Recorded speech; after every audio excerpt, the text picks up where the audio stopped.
Welcome back. This is Johnny, the chubby, Caucasian, Christian, closeted conservative. Some might say I'm everything wrong with the world, but don't take their word for it. Make up your own mind.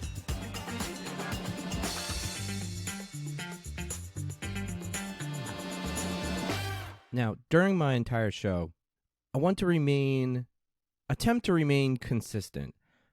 I want to attempt to hold everybody to the same standards. Whether I agree that that is the correct standard or not, I'm open to have that discussion. But once we decide what the correct standard is, we need to hold everybody accountable for this. And this is a conversation that I would like to have through the next couple episodes, coming back to it back and forth. But one conversation that I enjoy having with friends, especially my crazy liberal Larry and liberal Linda friends, is when individuals make mistakes, when they say the wrong thing, when do we allow this individual to come back into society? When do we accept them again?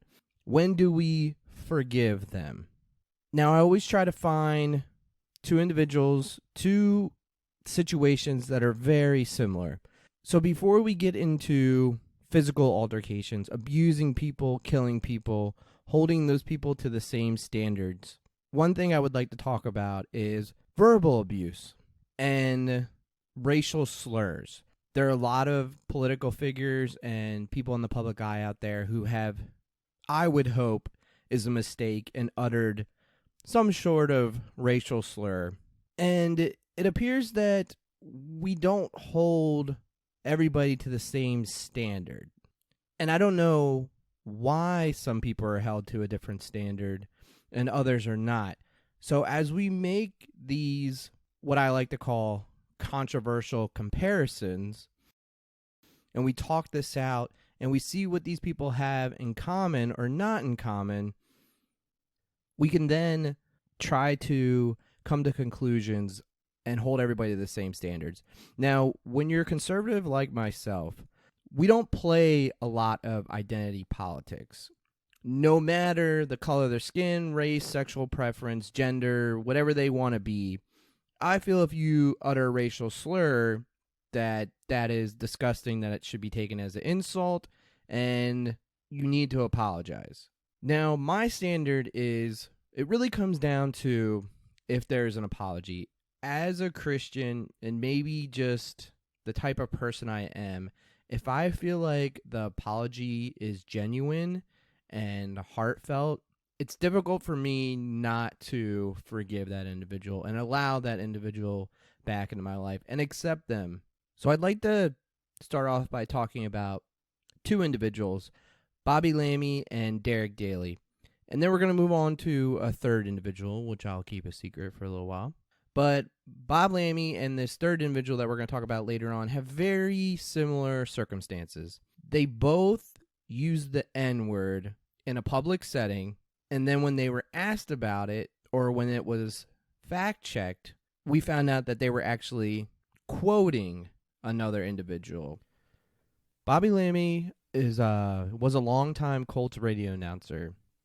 In August of 2018, it came out that Bob Lammy had offended an African-American coworker, rightfully so, when he used the N-word relaying a story from many years ago about a man at the Indianapolis Motor Speedway who had used the N-word. Bob, while telling the story, used the word instead of blanking it out or saying the N-word. This coworker relayed the events of that day in his own words to the Washington Post. The employee clarified that in Lammy's telling of the story, he didn't say blank, but rather used the actual N-word. After he said it, he was like, "Oh, I'm so sorry. I'm so sorry if you're offended by this. I didn't mean to offend anyone." And the coworker went on to say, "I'm black, and I wouldn't ever say that word, and I sort of just told him how it hurt me and how I didn't think he should ever say it, even when he's telling a story." Bob abruptly retired shortly after from all of his radio. He decided to shift the blame and say that he was quoting this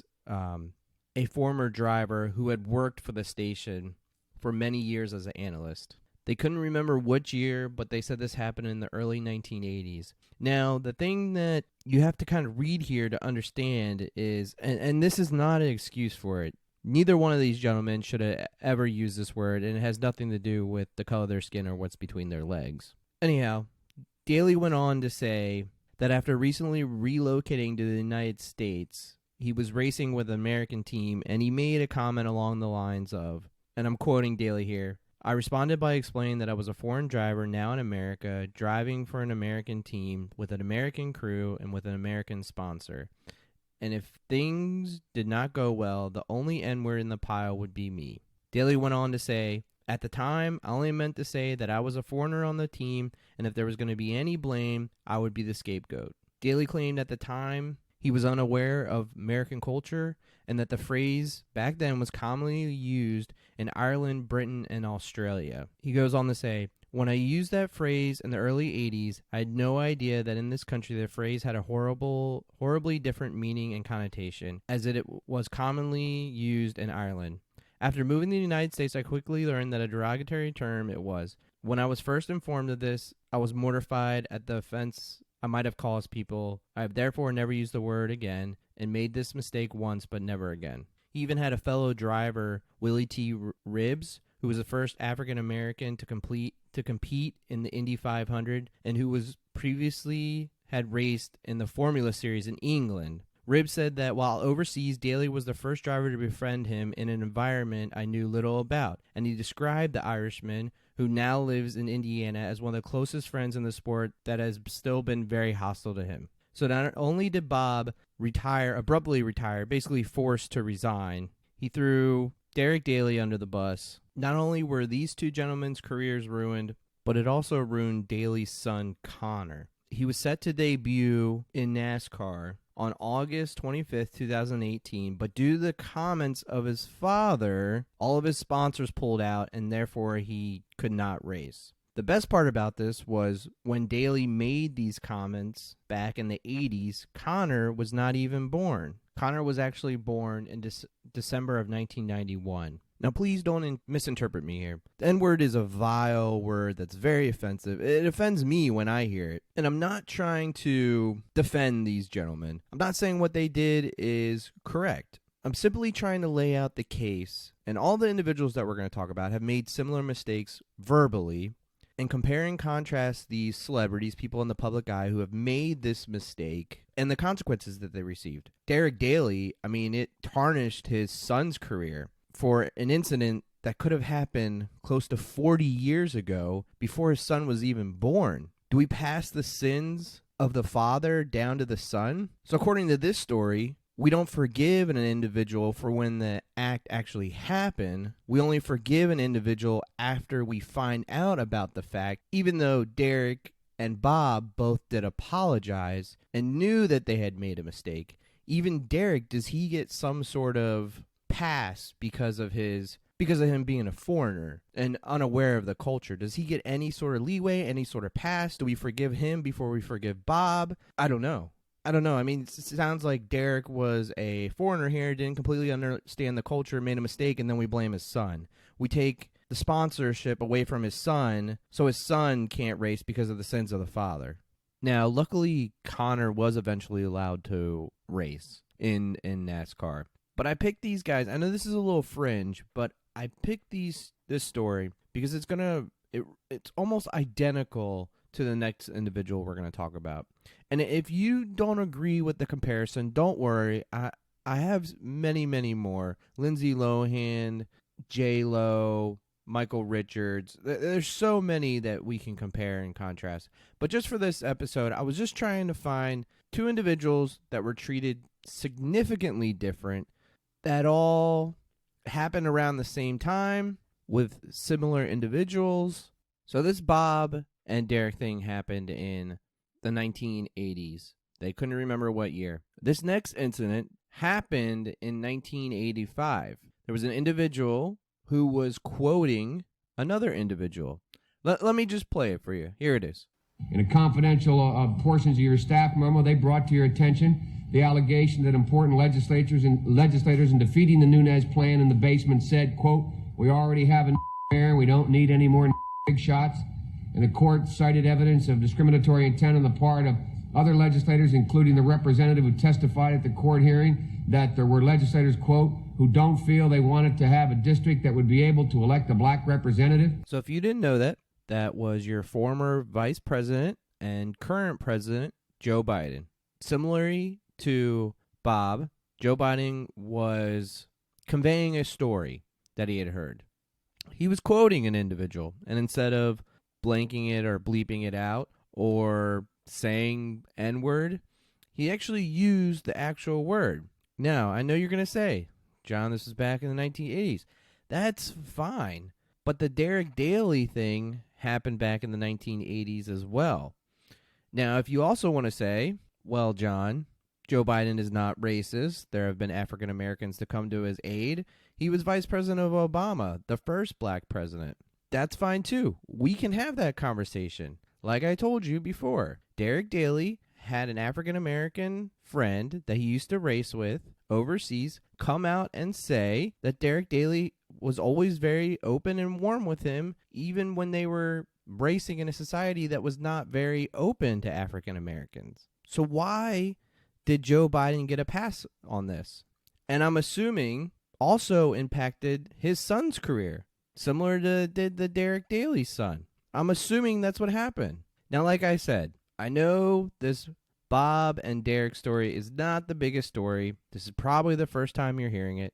It happened a long time ago, but it's very, very similar. And these two individuals were treated different ways. Connor, his son, he had to take some time off and was not allowed to race because he couldn't get any sponsors. And all of these came out and affected Derek when the story came out, but Joe Biden was elected president in 2020. So see, these stories they're very similar.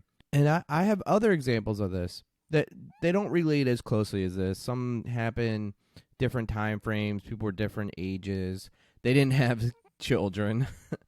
Just there's other differences in the other stories that I want to talk about in future episodes. But these two gentlemen did very similar things around the same time frame and were treated completely different. Now, like I said earlier, I have trouble holding a grudge against someone who has apologized.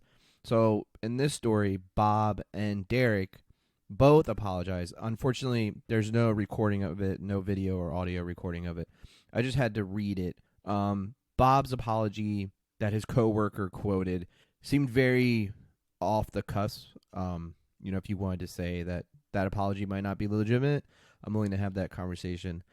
But Derek's apology, the one that I quoted, it seems very legitimate, and he was a foreigner too. It appeared he didn't fully understand what he was doing, and that he did apologize for it. It seemed legitimate. I personally have never heard Joe Biden apologize for it. I know he's made some other comments too, some other racial comments that I've never heard an apology for.